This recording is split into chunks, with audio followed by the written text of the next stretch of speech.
오늘 말씀은 열왕기하 13장 20절부터 25절. 제목은 언약 때문에 베푼 은혜입니다. 엘리야와 엘리사는 장차 오실 메시아를 예표했던 자들이라고 말씀을 드렸습니다. 엘리야는 세례 요한을, 엘리사는 우리 주님을 말입니다. 주님께서 세례 요한을 향해 오리라 한 엘리야가 곧 이 사람이다 라고 하셨습니다. 요한은 이사야 선지자의 예언처럼 광야에 외치는 소리였죠. 주님은 소리나 그림자가 아닌 실체이셨습니다. 요한은 땅의 세력에 의해 목숨을 잃었지만 우리 주님은 그 생명을 살릴 수 있는 부활의 본체로 오셨습니다. 그런 주님의 모습을 엘리사가 예표로 보여줬던 겁니다. 오늘 본문엔 기이한 기사가 하나 등장합니다. 죽은 도적대의 시체가 죽은 엘리사의 뼈에 닿자 회생했던 일입니다. 결코 일반적일 수 없는 일인데 성경은 이런 사소한 것까지 기록을 했습니다. 그렇다면 이유가 있겠죠. 이스라엘 백성, 특별히 북왕국의 아하스 왕은 엘리사가 죽는 것을 심히 두려워했다고 했습니다. 그랬는데 죽은 엘리사, 그것도 뼈가 될 정도로 여러 시간이 지났음에도 불구하고 죽은 시체가 엘리사를 통해 부활할 수 있음을 말해주고 있는 것입니다. 이것은 당시 희망을 상실했던 이스라엘 백성들에게 희망과 소망이 있다는 것을 보여준 것입니다. 도적의 시체를 던졌던 사람들은 그들이 살아나오는 것을 보면서 어떤 생각을 했겠습니까? 비록 엘리사가 죽었지만 부활과 생명과 회복은 사라진 것이 아님을 느꼈겠죠. 여전히 이 땅엔 희망이 있다는 것을 말입니다. 당연히 하나님의 말씀으로 돌아가게 된다면 회복의 역사는 도적은 물론이고 자신들에게 이루어질 수 있다는 것을 상징했던 것입니다. 그래서 성경은 이런 기사까지 기록을 한 것으로 보시면 되겠습니다. 작금의 시대 우리에게도 동일합니다. 이 나라와 민족의 운명은 결코 정치인들에게 있지 않습니다. 국회에 180석을 쥐고 자신의 뜻대로 살아가는 그런 자들에게 있지도 않고 국정에 중요한 역할을 하는 현 정권에 있는 것도 아닙니다. 그렇기 때문에 우리는 행동도 해야 하겠지만 더 중요한 것은 기도하는 것입니다. 하나님의 절대 주권을 믿고 하나님의 뜻이 이 땅에 이루어지도록 마음을 열고 기도해야 합니다.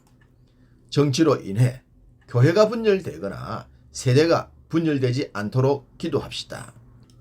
열왕기상 19장엔 하나님은 엘리야로 하여금 다메섹에 가서 하사엘에게 기름을 부어 아람의 왕으로 세우라고 하셨습니다. 물론 직접 기름을 붓진 않았지만 왕이 될 것을 예언을 했죠. 그리고 그때 장차 하사엘이 이스라엘을 심히 괴롭힐 것이라는 예언까지 하셨습니다. 당시 그런 하사엘을 왜 하나님은 미리 제거하지 않으시고 방치하셨을까? 그런 말씀을 드리기도 했죠. 엘리야가 이런 이야기를 한 것은 하사엘이 왕이 될 것을 말하면서 잔인한 살육을 행하지 않도록 그를 교훈하셨다고 보면 됩니다. 어떤 일을 행할 것인가 그 선택을 바르게 하라는 말이죠. 불행하게도 하사엘은 왕이 된 후 절대 권력을 쥐게 되자 결국 악한 왕들이 걸었던 길을 걷고 맙니다. 선한 길을 버리고 악한 길을 선택을 했죠. 바로 그 하사엘이 본문에 등장합니다. 22절 여호아하스 왕의 시대에 아람 왕 하사엘이 항상 이스라엘을 학대하였으나 모든 사람은 뿌린 대로 거두게 되어 있습니다. 당장 자신의 손에 절대 권력이 쥐어져 있다고 해서 그것을 함부로 남용하다간 결국 자신도 그렇게 된단 말입니다. 그럼에도 불구하고 모든 시대 권력을 쥔 자들은 욕망으로부터 자유하지 못합니다.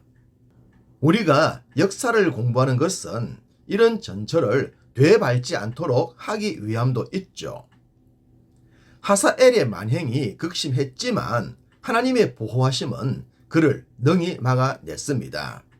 23절 여호와께서 아브라함과 이삭과 야곱과 더불어 세우신 언약 때문에 이스라엘에게 은혜를 베풀며 그들을 불쌍히 여기시며 돌보사 멸하기를 절개하지 아니하시고 이때까지 자기 앞에서 쫓아내지 아니하셨더라.